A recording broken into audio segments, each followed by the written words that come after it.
What is going on, soccer card fans? Hopefully you guys are having a wonderful day, and today we are here with episode number 4 of the Intro to Soccer Cards, your soccer card guide as you move forward into the hobby. So today I wanted to talk about how to research a player or a card, how to get a good baseline information on whatever player or card you are looking to find. So to start, here's the main things that you want to look for. So number 1 is the historic value of a card to a player. You'll learn more about this as you research into it, but basically, what does this card mean to this player? And the shorter that you can explain that, the better the card is. So like if I say this is a Messi rookie, that takes 2 words and you know what it is. Messi rookie, first year Messi, it is a great card. Could be any player, could be any rookie, but the shorter the explanation, the better you are. Then for number 2, we have rarity. This can be both true rarity and condition rarity. I brought in an arrow so we can see what we're talking about. But essentially with rarity, there's 2 different types of rarity. True rarity means that it's extremely hard to find a card or sticker in general. Condition rarity means that it's harder to find a PSA 10 or a PSA 9 version, but you could readily have access to something that's a lower grade. True rarity is going to be more coveted than condition rarity. However, both can warrant a premium in the market. Then you have demand. You have current and future demand. Current demand is pretty easy to gauge. How often is a card selling? Is it holding a strong price point? And then future demands, of course, a lot harder to predict. Will people care about this in the future? That's going to be a harder question to answer. However, you can take your guesses to that, but just keep in mind that, again, it is just a guess. You have no clue what the demand of soccer cards are going to be in the future. You might have ideas, you might have guesses, you might have a belief, but sometimes that doesn't hold true. So how much will people care? You can take a guess as to that. Then we have how unique a card is. So as you start to learn more about the player and the market and the different sets, you can attribute how unique something is to a player. And typically the more unique something is going to be, the more coveted it is, as long as there are other strong fundamentals behind it that people care about. If it's just like a random Serbian release of a player in his 15th year, no one's probably going to care. It might be unique, but no one will care. If it's a very unique sort of early card for a player that's highly coveted, then sure, being unique is going to be a big factor. Then we have set lineage. This plays into the historic value of a card. So say, for instance, if you're collecting baseball cards, if it's a Topps card back in the day during vintage, that's what everyone covets. Maybe Merlin in England, whatever it may be. We talked about sets with good lineage in the prior episode. So set lineage is going to matter as well. So take note of that. And then 6 is general eye appeal. This can be broken down into a few different ways. What do you think about the eye appeal on the front, the design? Do you think the player looks good in his picture? Does it have colors that people like? Whatever it may be, your eye appeal is very subjective, but also very important when collecting cards, because at the end of the day, we're just looking at a picture of a player on a card. So if it doesn't look good, you know, that does play an important role. So before we go research a little bit more, these are the best marketplaces I feel in terms of being able to research a player, their card history, and all of that jazz. The PSA website has tons of information along with eBay. You can find tons of sold listings and tons of different player cards and different collectibles. So that is where we are going to start in terms of researching a player. So typically the first thing that I would recommend someone to do if they want to research a player is just go to eBay, and then for instance, I'm going to type in Cristiano Ronaldo and then click on him. And as long as you're in the trading card singles category, if not, you can find it over here on the left-hand side, there will be a ton of Ronaldos, even the real Ronaldo like we have right here. So then what I would do is scroll down and you'll see a sold listing category down here towards the bottom. So click sold items. And then you can sort however you'd like. Personally, I'm going to go from highest to lowest, and this is going to show me basically what the highest price cards that have sold have been for Cristiano Ronaldo. So here we have his 2002 Mega Cracks, and you're going to want to pay attention to both the years that are up here along with the sets that are up here. This is going to show you what's most widely held in the highest esteem in terms of the cards. So here we have the 2002 Mega Cracks. This is a Ronaldo rookie, so it makes sense that we see it up here. Then we have an Immaculate On-Card Auto out of 25 right here at 7,000. Typically, if it's an or best offer, it won't show the value. However, I have the only alt plugin through Google. So if you go to Google Chrome extensions and type in alt, you should be able to find it. In the past, they have been known for giving away people's data. So I already had it whenever that happened. I really have nothing to lose, so here we are. But just know that if you don't want to actually download that, I'll show you other ways of finding or best offers sold prices here in a moment. So just going on through it, basically what we can tell is 2002 is Ronaldo's rookie year. He also has very good on-card autos that people care about a lot, as we can see. Then you have right here, 2006 sticker set, a Ronaldo and Messi PSA 10 each. much selling right there. You have a Kaboom Ronaldo, another on-card auto. This one, honestly, you shouldn't be buying. I honestly don't even know why this was paid that much for it, but I mean, it is what it is. And then basically just continuing, you can tell that mostly it's like on-card autos, and then early stuff here. We have 2003 Upper Deck, Manchester United Ronaldo. We have a 2003 Merlin in a really high grade with the foil. And it gives you a good idea, basically, what is the most coveted cards for a player within the hobby. Also, if you want to check another spot, here is the PWCC website. So if you're on PWCC's website, go to the research category, then go to PWCC sales history. Then from there, type in Ronaldo. I guess I probably should have typed in Cristiano Ronaldo, but we'll get both Ronaldos and sort by highest price up here and then apply. And here we will see some more 2003 Ronaldos, 2002. I mean, sometimes the labels are a little different. That is one thing to note in soccer, is the cards are typically labeled by season. So here you can see that it says 2003 on the card, but then also later on it'll say 2002 on different spots. Like here, it says 2002 to 2003. So basically, if a card is made in 2003, but it represents the 2002-2003 season, it is then classified as a 2002-2003 card.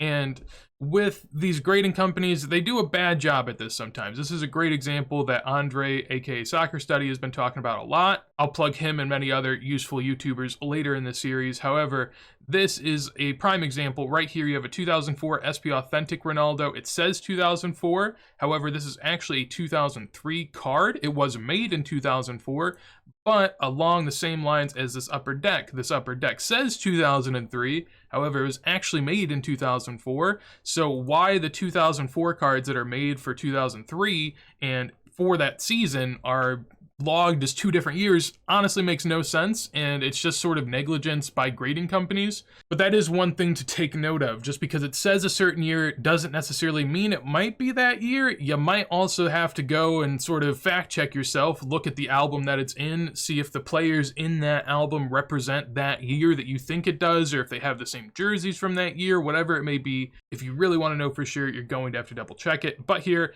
PWCC does have all of their sales history on here. So on eBay, you only get the last 3 months. That's why we're only seeing a couple high-end cards for Ronaldo, while compared to PWCC, where we just see like endless amounts of them.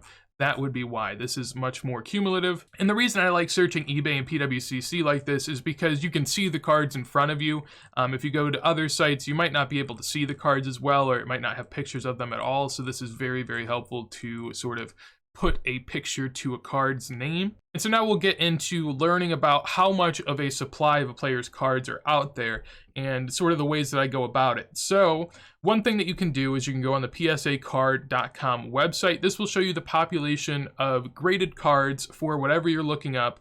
But keep in mind, this is only the PSA graded cards. This doesn't include SGC, this doesn't include BGS, this doesn't include RAW. So really, this is only going to be relevant for super high-end cards that are well graded, I would say. So let's go ahead and click on the 2004 for soccer cards right there, and we will see that there are 788 cards graded. So now, scrolling on down, there's a ton of different cards graded, but as we can tell, basically all these have like a 1 card graded. It's just someone trying to grade the set.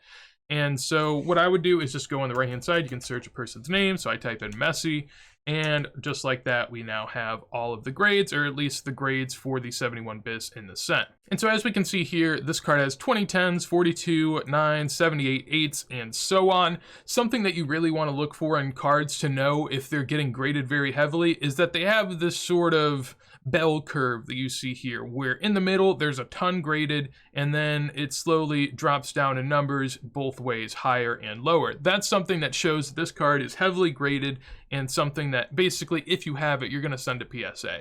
And that's what you want to see, to know that a card is really getting flushed out and really getting reported well. There are other cards, for instance, and maybe even some in the set. I'll type in Ronaldinho and we might get an example of that, where as you can see here with Ronaldinho, he has 2 10s, 9 9s, 5 8s, and then barely any 5s, 4s, 3s, 2s, and just a couple 6s and 7s.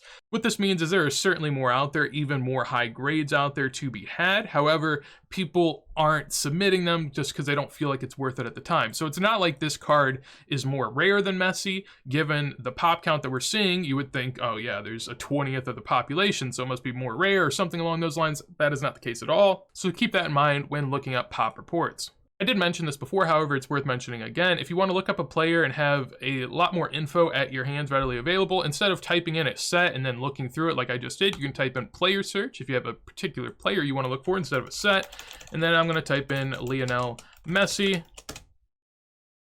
with quotations around it, and I will only get Lionel Messi results. I scroll up to the top, and then we will get Messi cards in order. So here we have Monday Chromo. This is showing me 785, and if I zoom out, it'll show me more grades. I'm just really zoomed in, that's why it's not showing them all. And then I can just scroll down and sort of look at the populations of different Messi 2004 cards. So you got the Monday Chromo, you got the Top Liga, you got the foil Top Liga right here. Then you have the Mega Cracks, and then we get down into the team set Mega Cracks right here, and then we have the Este sticker, and then it is down to 2005. So this basically sorts everything for you, and it becomes a lot easier to compare different sets. You can look at the population here of total graded cards, or cards graded in 10s and 9s and all of that. And just an amazing way to sort of get an idea how much is out there. Of course, again, this is not going to give you the full picture because this doesn't show BGS, it doesn't show SGC, it doesn't show how many cards are still out there to be graded, but relatively, if you know that these cards are getting graded a good bit, you can then comparatively say what's happening. For instance, here, like we mentioned before, with the Mega Cracks card, this is graded from all the way from 6 to 5 to 4 to 3 to 2,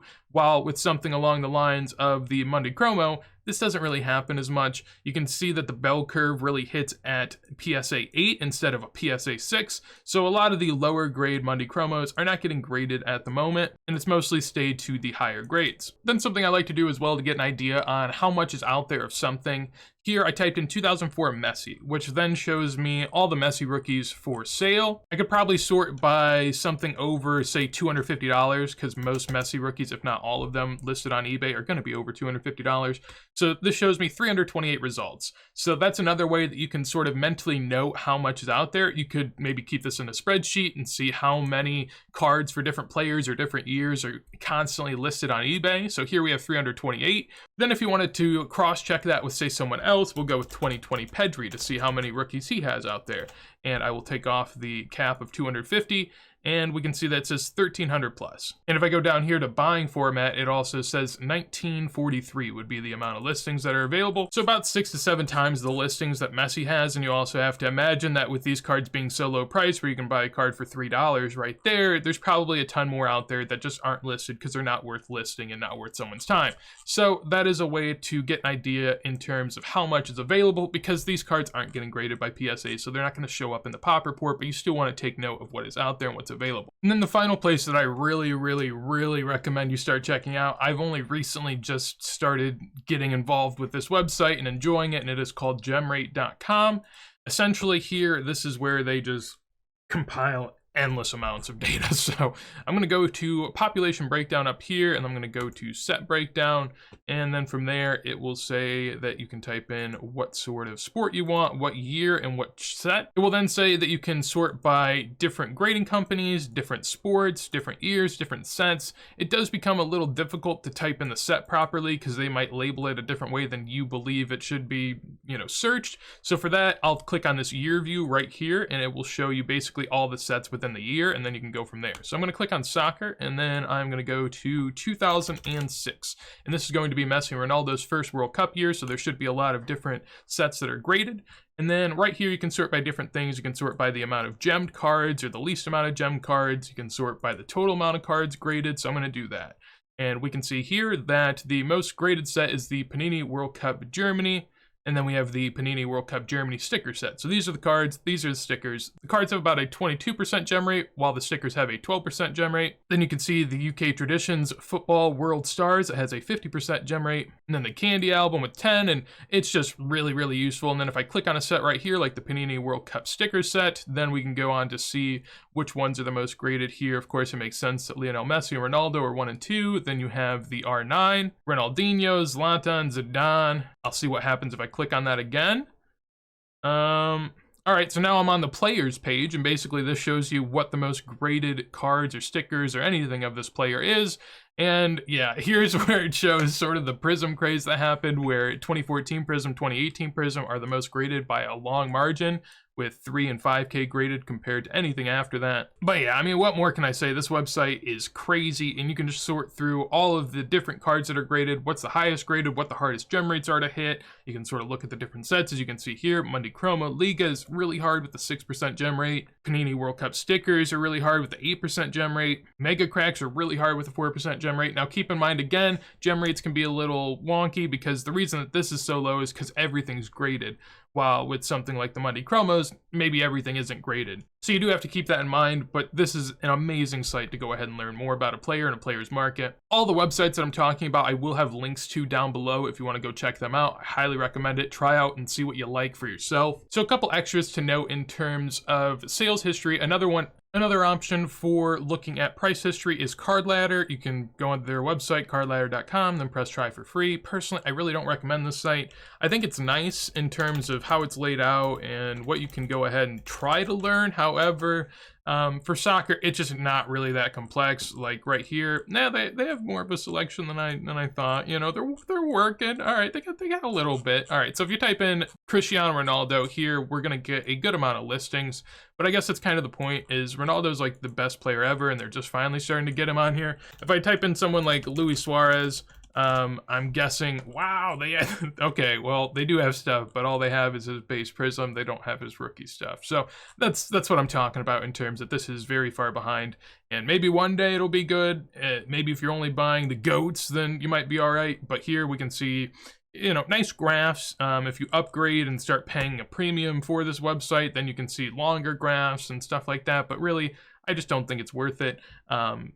Personally, I enjoy it for basketball and some other things that I used to be more a part of. However, for this, I don't care as much, but it's nice to just kind of get a quick idea in terms of how stable a card is for the last few months if it's a really popular card. And finally, as I mentioned before, 130point.com is a way to see the sold history of many different sites collectively. So here I typed in Cristiano Ronaldo 2002 into the search bar, and then I can scroll down and I can see fixed price listings, what they sold for on eBay. So whenever eBay has the or best offer scratched out and you don't know what it is, this site can help you there. It also brings in cards from MySlabs, which is a great site to buy from. Which, speaking of, now we can get into the primary marketplaces that I would be purchasing cards from. So number one would be eBay. They have a ton of inventory, especially low to mid-end inventory.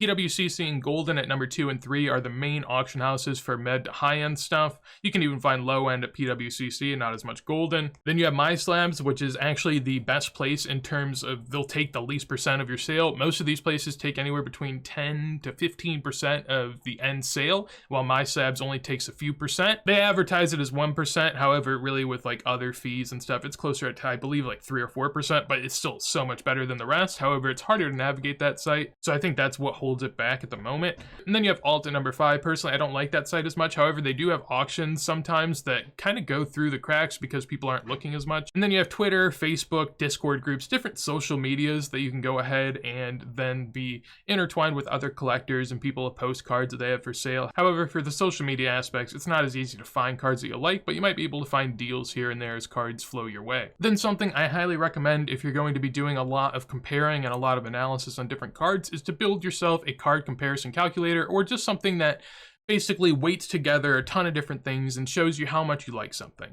So here, the concepts I talked about earlier, I have listed on the left-hand side. So I have history, current demand, future demand, different rarities, how unique it is, the lineage, the photo, the attractive back, and just general eye appeal. And then I have categories for what I would describe them as. And then I have categories for what I describe them as. I have them weighted on a 1 to 10 scale, and then I give them a number between 1 to 10 in terms of how I see these different cards. So I use the Messi rookies here, his Mega Cracks rookies in the green and blue versions, and I just went ahead and filled it out. I then have a collective spot down here where it multiplies the number that I gave it times the weight, and then it adds it all up. And basically it came out with 320. And so at the end it spits out numbers. Obviously this is all very, very subjective. How you weight them is subjective. The grades you give them is subjective. And then for me, I then went on and graded the Messi rookies from best to worst based on their grades in the system. And it's just something really fun that you can do. Obviously, again, very subjective. It's your opinion, but that's a great thing about cards is everyone has their own opinion. Everything everyone sees things differently, so it's just a great way to sort of break it down into a math form. If you don't like math, if you don't like spreadsheets, if you're not into that, then maybe this isn't for you. But it's just a great way that I've learned through Andre and through Elray to be able to go ahead and basically make my beliefs into a more formatted, concise conclusion that I can look at. So that is going to be it for this episode of your Intro to Soccer Cards. Hopefully you guys enjoyed. Again, if you did, feel free to leave a like. I'd appreciate it greatly. If you want to see more videos like this as soon as they go live, make sure to subscribe. In addition, feel free to let me and others know anything that you'd like to add to this episode or the series in general. I'm always open to new ideas and things that I can improve on going forward to make this as holistic as possible. But with that said, hopefully you guys have a wonderful day, and peace.